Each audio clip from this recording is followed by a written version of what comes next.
Ассалаумағалейкум. Бүгін біздер подкасттың екінші санында француз жазушысы Александр Дюманың өмірі хақында һәм оның жазған шығармалары хақында сәубетлесеміз. Келің бірінші болып Дюманың өмірі хақында азғанда сәубетлесек. Александр Дюма жүдә белгілі жазушы, бүгінгі күнде де сол өзінің дәуірінде де қатты күшлі жазушы болған. Бірақ Александр Дюманы көпшілік Граф Монте-Кристо, Үш мушкетер сияқты романлар арқылы білеміз. Бірақ былайынан қарайтын болсақ, Александр Дюма 1802 жылы дүнияға келеді. Подкаст барысында айтып тоқталарымыз, әкесі сол Наполеон Бонапарттың армиясында қызмет істеген генерал болған. Келіп шығуы, алжаспасам, сол Африкалыға барып тақалады екен. Сондан кейін көп мәртебе танықлы болған уақытында да Александр Дюманы сол кемсітілген екен да, сен андай мазақлау дейміз ба, андай қара тәнлі денсең деген мәнісінде кемсітілеткен. Сол жеріне біріне айтып жібере жағымда, просто ол Александр Дюма еш уақыттан андай неғылатын адам болмағанда, пайын жіберіп, өпкелеп жүретін емес. Бір күні бір гәп енді ашылыстық үшін айта жақпанда, Александр Дюма менен бір сәубет отырып қалады, сәубетте, сонда гәп Дарвин хақында кетеді. Александр Дюма бар күшімен сол Дарвинді неғылады екен. Жақлайды да, Дарвинді жақлайды, талиматын һәм тағы да басқа. Сонда ауада ажайып метр. Сіз өзіңіздің кеп шығу, яғни сіз негрлер хақында жүде көп мағлұматқа ие боласыз ғой енді деп кемсіткен екен да. Сонда кім? Дюма дұрыс. Мен әкем молат болған вообще.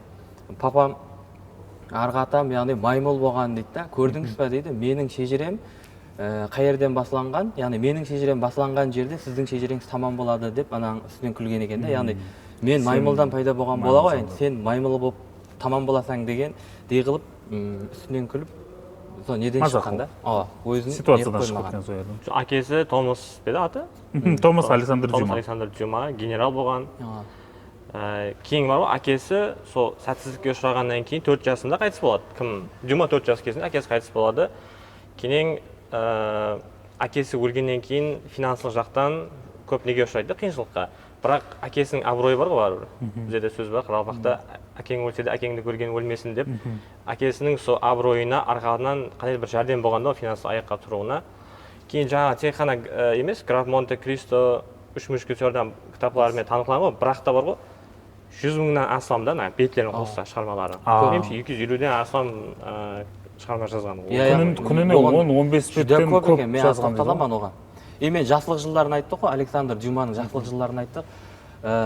Неде мен ол таярланып отқан кезде көрдім да, жаслайынан разгелдай дейді, яғни еріншек, бала болған екен да Дюма. Бірақ оны бір нәрсе качество ұстап қалған жәмиетте. Қандай дейді? Сол уақытта мысалға баспалар жоқ, яғни машинкалар жоқ, басқа нәрсе жоқ уақыт қой.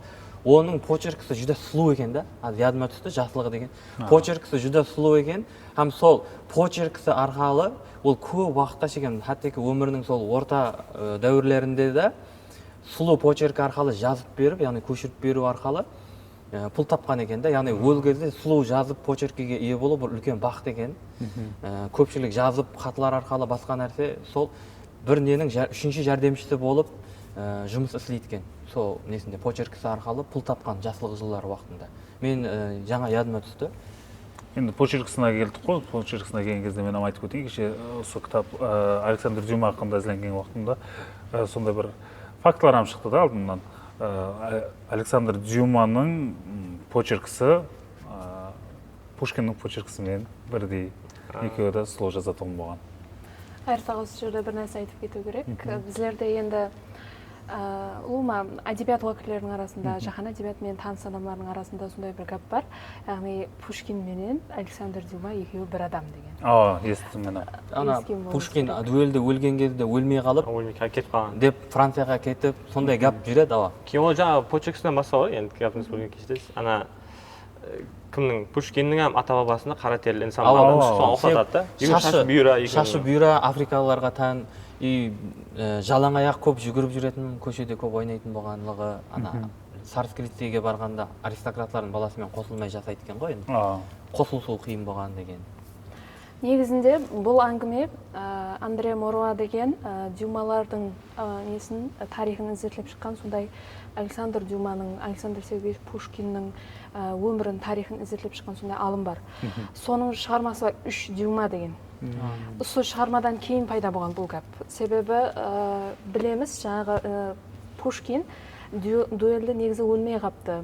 Мәселен, Джордж Дантеспен дуэльде бір-бірімен атысады ғой, содан кейін өлмей қалыпты. Ол негізі өзін өлгенге салған, Францияға қашып кеткен.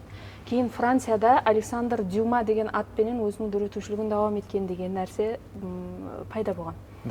Осы нәрсені Андре Моруа қызық жері тасдиқлап қойыпты осы гәпті. Яғни оның жаңа жоғарыда бияқ айтып өткендей келіп шығуы, мәселен ата бабасының қара тәнді болуы, ямаса басқа бір себеплерменен байланыстырып алып келген. Негізінде мен ойымша екеуі екі түрлі адам. Себебі бізе білеміз, Пушкин 1799 жылы туылған. Ал Александр Дюма 1802 жылы туылған. Біреуі Францияда, біреуі Россияда. Сол үшін ол жерде өміріне байланысты меніңше бір әфуая халықтың арасындағы ауызекі әңгіме деп есептеймін зат. Конспирология ұқсайды. Мына ұлыларды деп тайный заговор қосып қояды ғой, бір нәрсенің арасында, ұлылардың арасында сондай өсек легендалар. Енді расында Пушкин сол дуэльде өлген 2 күннен кейін по-моему өледі деп бар. Және деп қарайтын болсақ, бірақ мен сіз соған ұқсас нені оқып едім. Пушкин тарихи роман жазған ғой, Капитанская дочка деген. Һәм мен сондай не қойым, романлары бір-біріне ұқсас екен дегендей. Яғни тарихи неден алып келе тұрған несі ұқсас екен деген. Бірақ Пушкин бәрібір шайыр сыпатында танылған болса, ол бірден роман жаза тұрған адам болып кету. Яғни Дюманың көп романлар құрып отырып алып тек роман жазбай, бәрібір Дюма бір нәрсе Пушкин болғанда ол қосық емаса бір поэзия бәрібір жазатын еді. Бұл енді заговор ғой. Ұқсас дегенге айта жақпын, Бекзат. Романларының стилі бір-біріне ұқсайды дұрыс. Мәселен, Капитан қызы Дюманың шығармаларына ұқсап кетеді. Бұның себебі бар. Себебі Пушкин жасаған дәуірден бастап, 19 ғасыр, 18 ғасырдың ақыры, 19 ғасырдың басыларында Россияда Франция деген тренд болады. Яғни француз тілі, француз әдебиеті, француз мәдениеті деген. Француз тілінде жазған ғой, көп қосылған. Пушкин өзі рус тіліне жазбасынан амалдың ең бірінші үйренген тілді француз тілі есептелінеді. Кейіннен рус тіліне үйренеді ол. Соның ұшында сол әдебиеттің, француз әдебиеті мәдениетінің тәсірі болғаннан кейін ұқсайды деп ойлаймын мен. Енді міне соң шығармаларына аз кем тоқталсақ деп едім. Мына бүгін граф Монте-Кристосынан бастайық, себебі оның ең атақты шығармаларының бірі. Ол жүдә көп, жаңа шығармасы дегенге тоқталайын. Мен естуім бойынша граф Дюманың жаңа айтты, әркім қаншадыр том жазған болуы мүмкін деді. Интернетте Google мағлұматы бойынша 300 том болып шыққан екен. 300 том. Егер оның, мен және бір не естуім бойынша тек қана Дюманың жазған романларының өзі 600-дан зият екен да. Егер оның пьеса, ол бірінші драматург сыпатында танылған екен да, драматург сыпатында келіп басылған. Өзінің театрда бар. Өзінің театр құрдырған кейін. Мен айта жағдар, оның спектакльлері, басқа затларынан әммесін қосатын болса дейді, 1200 том екен да. Яғни жілт деп естіп оқыдым мен, жілт том болып аударылатын болса, 1200 том. Енді ойланың. Колоссальный, және оның кітапларының бәрі, мынаның бәрі кітаплар соң ауыр, яғни қабан кітаплар. Сондай дәрежеде тарихи, және көп тарихи жазған, тарихты қызықлы қылып береді да. Драмамен ұйғынластырған да. Нең сезіліп тұрады, иісі дейміз ба, не десем болады екен, сол қазір оқысаң бірден кіріп кетесең де сені бір тартып, ойландырып отыратұғын зат жоқ. Енді азы граф Монте-Кристосының басына мен тоқтала жатқан. Осы подкаст бастан айтты ғой, Аугуст Маки тарихшы болған, тарихи нәрсе әкеп беріп тұрған, бұл әдебиелестірген да. Көбінесе сол неменен шұғылданған екен, тарихшыларменен бірге сескен, Франция тарихын жазуға не? Кейін соны неге ұқсатамын да, Стив Джобс пен Стив Возняк, Apple-дің текаршылары ғой. Стив Возняк артта істеген да, ол интроверт, екі адамның қасына келсе сөйлей алмайтын адам болған да. Бірақ Джобс маркетолог да, адамдарға сөзін өткізіп, керек болса миллионлаған аудиторияның алдына шығып сөйлей алатын болған. Берем айтсақ болады, мысалы Маккені көп адам танымайды, Дюмаға қарағанда. Бірақ бұның фундаментінде бар да Маккенің өзінің орны. Және Аугуст Маки профессионал дәрежеде тарихшы болған екен. Өзі бір-екі және педагог, мұғалім болған екен да. Содан кейін мен ойлаймын, Франция тарихын Дюмаға түсіндіріп беру қабілеті күшілі болғаннан кейін Дюма көп колоссальный мағлұматларды аңсат алған, һәм аңсат түсінгеннен кейін ол көп шығарма жаза алған неғын естім. Һәм одан бір-екі мәрте шығармалар жазған екен, бірақ қызық емес, себебі мынандай заговорам бар екен. Дюма хамме шығармасының бәрін өзі жазбаған. Ооба. Ол пул төлеп үйінде литературный раб дейді ғой. ооба құлларды не қылып жаздыртып қойған деген не бар екен, бірақ ол ілімпазлар тарапынан жаңағы әдебиетшілер тарапынан зерттелген. Хамме стилі Дюмаға тиесілі, тек пікірлес мағлұмат алып, сондай қылып жазылған екен. Мен граф Монте-Кристосына тоқтала жақпан. Граф Монте-Кристо жүдә атақлы шығарма, жаңа айтқанымыздай. Һәм оның басылануы ноқатам жүдә зор. Мен өткен санда да айтып өттім, бүгіннен соң ашықырақ қылып айта жақпан. Роман 1815 жылдың 27 февралында Норд-Деледамға фараон атлы кеменің кіруінен басыланады. Енді бұл жеріне мен ытабар бердім. Не үшін 27 феврал деп атырды? 2 күннен кейін 1 мартта Наполеон Бонапарт өз империясы аударылып еді оның. Наполеон Бонапарттың империясы аударылып, хакимияты құлап, Эльба деген жерде жасап атыр еді. 1 мартта ол өзінің атақлы жүрісі бар ғой, Парижге қарай жүрісі, яғни құрал істетпестен, алдына шыққан генералдардың хаммесінен деп өтіп, сілер менің өзіңіздің генералыңызды ата жақсыз ба деген гәплерменен, болмаса Людовик 18-ші Наполеонды қайтаруға 30 000 әскер жіберген. Сол 30 000 әскер сол жерде кімге бағынып, Наполеонға. Құрал төкпестен Парижге барып, хакимиятты иелеген 100 күн отырады да. Мен сол жердегі, мен соған ытыбар беріп отырмын. Бұл жерде де солдатты айтып қойыпты да. Главный қаһарман Эдмон Дантестің өмірінде үлкен бұрылыс болacak деген. Бұны енді кеңірек түсіндіретін болсақ, мысалға сен 1941 жылдың 20 июнында үйлендің. 20 июнда үйлендің, 2 күннен кейін 22 июнда неміс әскерлері неге ұрыс ашып келеді ғой. Бұл сондай үлкен уақиғада, яғни өмірің, сен қазір үйлендің, шаңырақ, ертең сен ұрысқа кетесің да. Тап сондай үлкен, бұны сөйтіп түсінсек жақсылау болады. Үлкен бұрылыс деп беріп тұрыпты да, қаһарманға аз Дантес міне үйленіп атырыпты и кетті. Бұл андай белгі да, мысалы Лев Толстойды Анна Каренинада пойызда келген кезде ізіне кеткен адам пойызға жығылып түсіп, басын кесіп кетеді ғой. Бұл заттың белгісі, ең ақырында Анна Каренина сол пойыздың астында өледі деген белгі. Және қысқаша мазмұнын айтамын десеңіз, бір тоқталып өтсеңіз болады, қысқаша мазмұнына. Бұл қысқаша мазмұны жоқ та бұл. Бұны қысқарта алмайсың, расынан.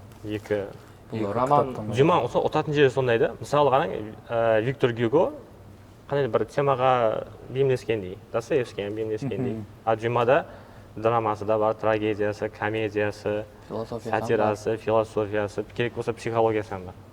Бұны мысалға жүздеген тілге аудармаланған ғой, бұл соның ішінде өзбек тіліне де аудармаланған. Һәм бұл экранластырылған уақытта жүздеген мәрте экранластырылған. 1934 жылы, 1954 жылы, 2002 жылы бұл ақында кино, сериал, әр түрлі форматта оқушыларға, адамдарға жеткеліп беріліп атырыпты да жылдар davamында. Граф Монте-Кристо шығармасы хақында бірінші рет айтатын кезде осы нәрсеге ебар беру керек. Француз әдебиетінде өзі ең дәслеп өзі Дюманың өзі де граф болған, негізінде жоғары табақалы, мәселен қолында ақшасы бар дегендей сондай адам болған. Олар үшін, мәселен, апуайы халыққа байланыстырып, емесі апуайы халықтың ішінен ана жерде бір жүрген бір жарлы, емесі тілемшіні бір басқа қаһарман қылып алып жазу, бұлар үшін бір жағынан олардың принциплеріне тура келмейді. Яғни оларда сондай бір орталық болған сарай жазушылары деген. Яғни ол нәрсе һәмме әдебиетте де болған, рус әдебиетінде де болған ол нәрсе, бірақ француз әдебиетінен кейін болған. Бірақ француз әдебиеті бірінші болып бастап берген. Сарай жазушылары өзлері ішінде қаһарманлардың барлығы лауазымлы, граф, ең кемі рицар, емаса сондай қаһарманлар болуы керек болған.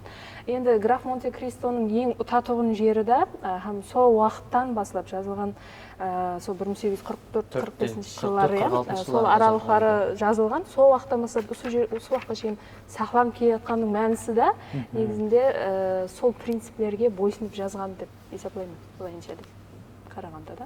Яғни сарай жазушысы, бірақ сарай жазушысы болғанмен оны тек сарайдың ішіндегілер емес, мәселен сарайдан шығып кеткен, мәселен жарлы қатлам уәкілдері де басқалар арқайын оқи алған. Жаңа айтып отырып, драма қосқан, мұхаббат қосқан, немесе басқа трагедия, комедия қосқан, бұл барлығы соның мастерство дейді, Дюманың шеберлігін көрсетіп береді. Бұны оқыған адам өзінде бір күш алады да, сенің өмірің жаңа жақсыланып еді, сені кеме капитаны қылып қояжақ.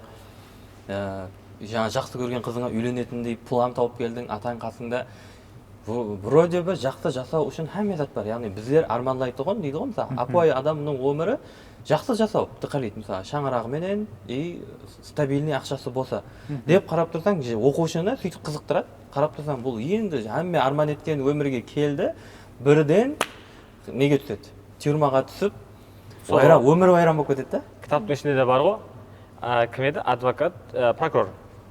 Вильфор алдына келген кезде айтады ғой, дұшпаның бар ма деп айтады да Дантесқа. Дұшпаным жоқ, мен ешкімге жамандық қылмаймын дейді. Қалайынша дейді, сен капитан болдың, өзің жақсы көрген қызға үйленіп жатсың дейді. Адамдар сені қызғанады ғой бәрібір деп айтады да. Бұл өмірді үйретеді да айғақтан.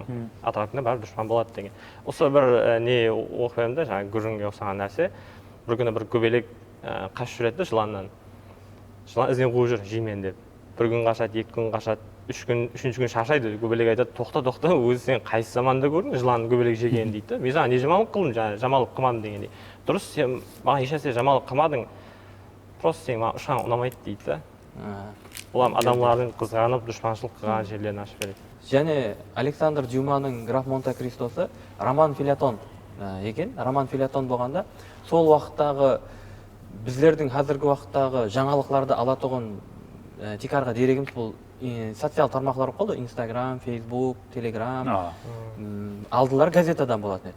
Ал сол уақытта тек арғы адамлардың жаңалық алатұғынам, пікір алмасатұғынам жері бұл газета есапланған. Һәм қызық тарапы көпшілік жаңа таза баспалар, яғни таза журнал, газета журнал шығаратұғылар сондай бір маркетингді жолға қойған екен. Бір күшті жазушы менен шартнама түзіп, бұның романы, тазадан жазып отырған романын бір баптан шығарады, яғни әр санға бір баптан оқушыларды жинайды, яғни адам жиналады екен. Һәм қызығы сонда Граф Монте-Кристодай бұл атақлы шығармасы бірінші роман фельетон болып шыққан, яғни бір жазылып, бір баспадан шықпағанда үзілікте 44-тен 46-ға шекем журналда 2 жыл мен айтатын адамлардың сабырын айтты. Сондай күшті роман, ана қамалып кеткенде не қылды деп отырған шығар. 2 жыл газетте бөліп сандасан шығады екен да. Бұл кітапты тек қана біздер емес, Жұмаң өзім жақсы көрген меніңше. Себебі көп несіне. Неде жазып қойды мына кітабында? Өмірбаян тоқталып өткен 1844 жылы Монте-Кристо деген сарай құрдырған да. 300 000 франкқа құрдырған. Ол уақыт үлкен бұл болған. Кейін өзі Жұма өмірде характері, андай темперамент сондай болған. Бір мәрте жасайсың, сен соны қылып қал деген нәрсені жақсы көргенде, сөйтіп ақшаны шашып жасағаннан бір күні пұл керек болып қалған. 300 000-ға түскен несін сарайын 20 000 франкқа сатқанда мәжбүр болған. Мен айта жағым берді, Монте-Кристоны ол сол образды қатты жақсы көреді да. Сол сарай құрдырған соған. Себебі Монте-Кристо деген атау болмаған ғой бірақ, болған меніңше бар еді. Себебі бірінде патшаменен ба, бір графпен ба, бір саяхатқа шыққанда атаудың аты Монте-Кристо атауы, һәм сол жерде үлкен байлық сақланған, то есть жасырынған деген бір рауаятта оқыған бір нәрсені естіп сюжет келген. Бірақ Монте-Кристо деген болмағандық қойды мен зерттелген жерлерде. Сондай ма? Енді оны ChatGPT-дан, немесе Google-дан сұрайды, нақтағы тыңдаушылар. Комментарияда қалдырып кетсеңіз болады деп па? Болған ба, болмаған ба? Қазір бір неменен қырылыстыра бересің адамдарды. Болған, болмаған деп кетеді. Просто тек оның асты бетін топ беру керек та, біздер асты бетін онша қыдыра бермейміз ғой. Граф Монте-Кристоны мен өзім былай таныстарымнан, басқа достарымнан, кітап достарымнан сұраймын да, көпшілігі мен ең жақсы көрген романым деп айтатындар ер жігіттер да. Мен былай салыстырмалы деп қарасам. Мұрабылада өткенде сын айтып берді. Бұның себебі бар деп ойлаймын, себебі бұның аурасы ішіндегі, яғни атмосферасы, бәрібір мәселен рыцарлық дүниясы, графлық дүниясы деген нәрсе бұда басымдау келеді. Соның үшін һәм бұл жерде қамақханадан, яғни сол өзі қамалған жерден қашу деген нәрсе тек арғы идея болып қалғанда, сол нәрсені кім Дюма соншалық дәрежеде ашып береді, анау қызықлы форматта. Одан кейін және бір қызықтыратұғын нәрсе ең ақырғы жумақ. Мәселен, соншалық жасадың, өміріңнің мазмұнын біреуден өш алу үшін, біреуден неңді шығару үшін, ашуыңды шығару үшін жасадың, бірақ бұл нәрсе өміріңе арзымайды екен. Ең ақырында бақытлы болмайды бәрі. Және асы кетсем қайттым деген жер бар ғой, мен дым асар жібердім ба деп, мен өш алуды қатты асар жібердім ба деп Құдайдан кешірім сұрайды ғой граф монте кристодан. Мені яман бұл шығарманың ішіндегі бір не жерін айтып кетсем, жаңа қамақханадағы итальян алымы Аббат Фария мені ұшырасу. Менің үшін бір кумир десем болады, шығарманың ішіндегі кумир. Мен өзі мынандай ілімпаз адамларды, мындай рухи дүниясы кең адамларды қатты жақсы көремін. Ішіндегі Аббат Фария жүдді һәм ана мотивация үшін айту керек деп ойладым да, қазір себебі біздер көретін олар рухлану керек деп ойладым. Ана алым қазып, яғни екі комнатада ғой. Тесіп кірген кезде қателесіп граф монте, то есть Дантестің комнатасына кіріп алады ғой. Сол кезде екеуінің танысқан уақытындағы несі көрген болсаңыз, оқыған болсаңыз дей жаққан. Айтады ғой, мен затларды ана столымның несіне андай рычаг соқтым, ана тесе тұғын белге ұқсаған затларды соқтым дейді да. Сен оны қақтан алдың? Мен өзім соғып алдым дейді да. Және не жері бар? Мен мынандай кітап жазатпан деген жері білесіз да. Онда сізге қағаз қалем береткен да дейді ғой. Яқ, мен оны киім, сондай бір элемент, сондай бір не ойлап таудым дейді. Киімді қағазды жұқа қылып бөліп жіберетұғын зат бар екен дейді. Сонда сіз химиксіз ба дейді. Күліп азмаз дейді. Ана әме зат біліп баратыр, геометриядан біліп баратыр, математикадан біліп баратыр, архитектурадан біліп баратыр да.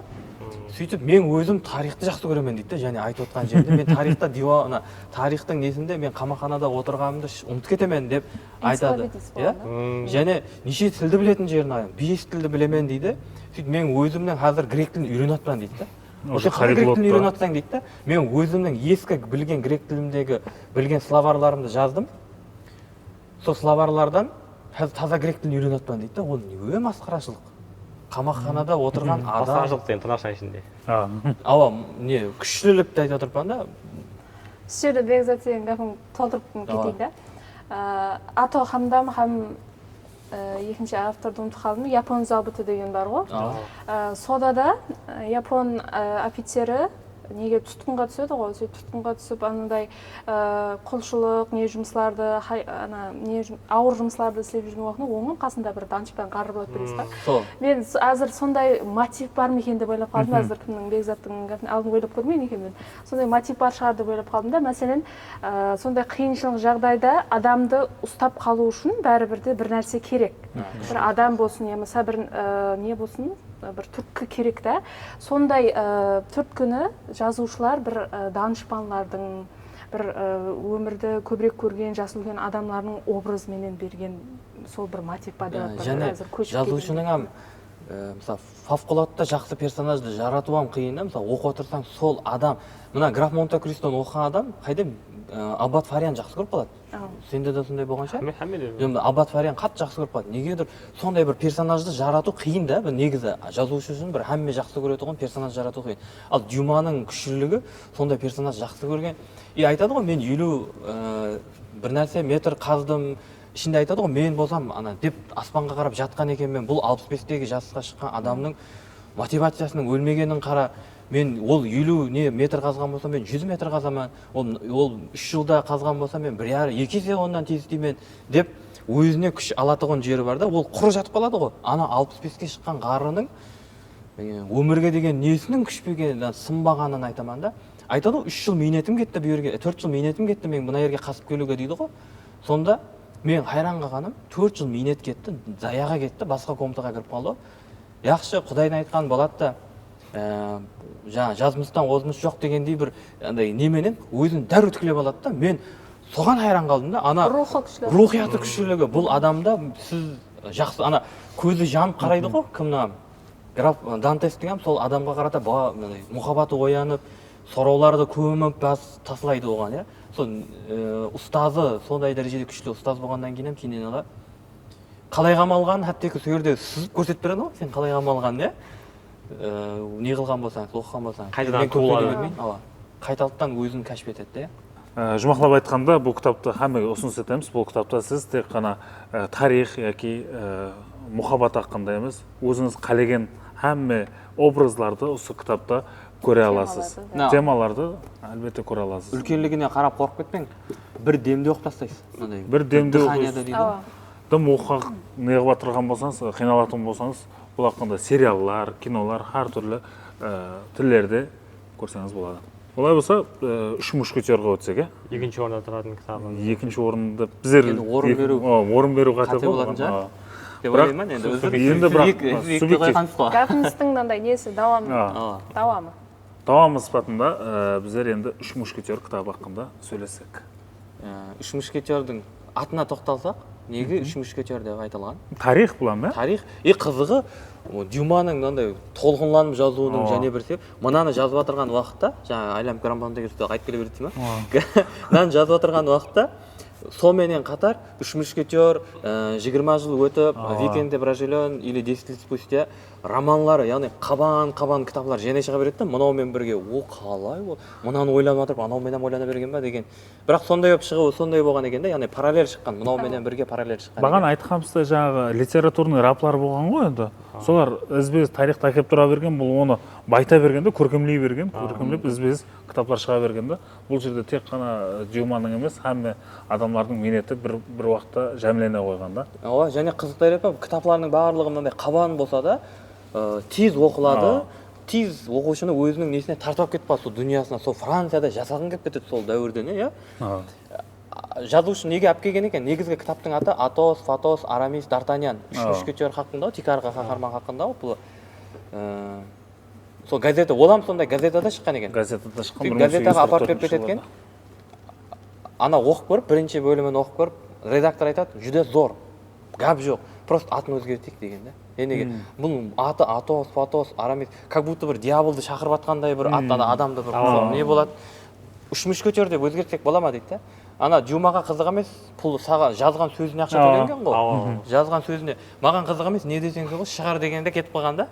Үш мушкетер деп өзгеріп шығады екен. Негізгі аты пайда болу тарихы сондай. Әрбір сөзіне төленген дегенде бар ғой. Ішінде Гримо деген образ бар да. Осы үш мушкетер Д'Артаньян хамесінің қасында қызметкер болады да әрдайым. Сол Гримо деген қызметкер бұл кітаптың бірінші бөлімінде интроверт адам болады. Сөйлемейді, сұрап берсе ауая яқ дейді болды. Сондай образ қылып жаратқан, бірақ кітаптың екінші бөлімін көрсеңіз, сондай бір экстраверт, бір зат айтсаң отылап кететін жаңағы. Құлас сондай шығарған, бұны Дюманың жаңа ізетілегендеріңіз қой, не үшін ондай болған деп. Жаңа айтқандай газетада бөліп шығарды ғой. Баста газета оған әрбір қатарына төлеген да, кейін әрбір сөзіне төлеген. Сол үшін ол Гримоны көп сөйлеткен, көп ақша табу үшін. Ақша һәм жерде мотивация. Және себебі ол қанша көп ақша тауса да сонша көп сауатын болып, өмірі мынандай неменен өткен ғой, аппетитім жақсы болған дей ма, қатты көп жеп. Бағана айтудан ұмытып кетіппіз, өмір хақында айтып жатқан кезде ол өмірдің хақында кулинар болған ғой, енді ауқат пісіруге аспаз болған, һәм кулинар сөзлігі деген кітап һәм шығарған да. Мемуарам жазған, өзінің өмірі хақында мемуарам жазған деген. Жүдә мынандай өмірді жүзге жасайман дегендей. Ана бір неде бар, менің 500 нафар фарзандым бар деген нелеріме шыққан екен. Яғни көп хаял қызларменен байланыс, өмірі сондай неменен өткен да. Мынандай болған екен, бір хапта мен сізсіз жасай алмайман деп жүрсе, ендігі хапта басқа әйелге деп жүретін болған екен да, Дюма. Енді бұл менен оны, өзі сондай адам да бұл. Үш мушкетерда бір зат айтайын, тарих дедік қой. Кардинал Ришелье деген образ бар. Кардинал Ришелье образы не үшін танықла десе, қазіргі заманда саясатта қолданылатын серия кардинал деген терминнің тикаршысы деп айтсақ болады. Ол қандай? Людовик кішкентай бала болған ғой, бір еркетай, ал оның артында тұрып, оны қуыршақ қылып басқарған да кім? Кардинал Ришелье. Соның үшін қазіргі заманда сондай адамларды саясатта серия кардинал деп айтады. Сол тикаршысы десең болады. Кейін бұл кітапта саясатты үйренсе болады. Айтады да, Ришелье менен Людовик сыртлай қарағанда бір-бірін жаман көретіндей, бір-бірін атуға оқ жоқ адамлардай деп айтады да. Бірақ кітапта жазып қойды, негізі олар яман жақсы дос дейді да. Ол тек қана сырттағы адамларды алдау үшін. Мысалы, екеумізді біз дос боламыз, жаман деп болып, бір-бірімізге дұшпан деп болып суретленсек, басқа адам мен жамалап кететін аған. Яғни сырларды біліп алу үшін, құласы адамларды аңқау қылу үшін саяси ойын қылған да бұл. Надада саяси ойын көбісінде саясаттан жүдә шебер пайдаланған да, Дюмада. Енді біздер бағандан бері сол Александр Дюманың графлық, рыцарлық өміріне тікелей байланысы болған шығармаларды айтып жатырмыз ғой. Мен граф Монте Кристоны оқыдым, үш мушкетердің киносын көрдім да, сөйтіп. Содан кейін бір күні сондай қолыма Асканио деген ескі бір кітабы түсіп қалды. Ескі кітапта бұл енді тап сондай характер бар шығар, бұда да сондай аура бар шығар деген ой болды. Сөйтіп ашып оқып отырмын. Яқ, басқаша. Яғни Асканио деген бұл қыздың аты, белгілі болғандай. Сондай бір сұлу қыз, судың бойында жасайды, графтың қызы болған. Қызық жері, ол қыз, мәселен, мәлім мүддет мынандай адамдардың арасында жүреді. Жаңа жоғарыда айттым ғой, мен сарай жазушылары ешқашан нелерді қоспаған, төмен қатылым уәкілдерінің образларын қоспаған шығармаларына. Бірақ Асканиода ондай емес. Яғни Асканио сондай қыз, мынандай йошланып жүретұғын, өмірге басқаша мұхаббатпенен қарайтұғын, бір сұлу пікірлейтұғын, сондай бір қызда.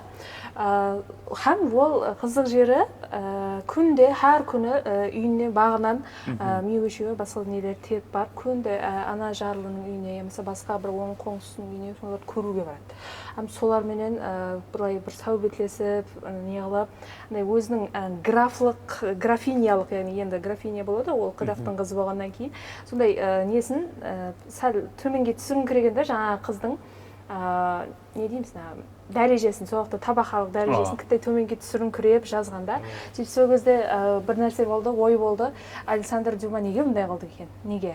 Қызық болды, сол оқи бердім, сөйтіп. Ол бір жарлы жігітті жақсы көріп қалады. Екеуінің арасында мұхаббат болады.